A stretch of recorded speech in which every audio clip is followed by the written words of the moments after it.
Bakit pag magkagalit ang tao, hindi mag-iimikan at sobra niya na kinaiinisan ang isa't isa? Hanggang sa hindi niya na namamalayan ang tagal niyo na palang hindi nagpapansinan. Bakit nga ba? Dahil ba sa sama ng loob o maling nagawa o dahil sa mataas na pride?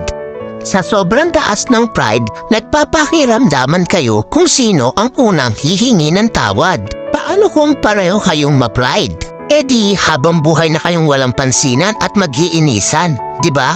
Alam niyo ba ang kasabihang, it's better to lose your pride because of your love than to lose your love because of your pride? Hindi naman masama kung itapon mo muna ang pride mo para sa taong mahalaga sa'yo. Kaysa naman itapon mo yung pinagsamahan nyo ng dahil lang sa pride mo. Wala namang masama o mawawala kung ikaw ang unang lalapit o iimik. Ika nga ang nagmamataas ang siyang ibinababa at ang nagpapakumbaba ang siyang itinataas. Kaya huwag ugaliin na magkimkim ng galit dahil ang galit ay basura lang sa ating puso at isipan.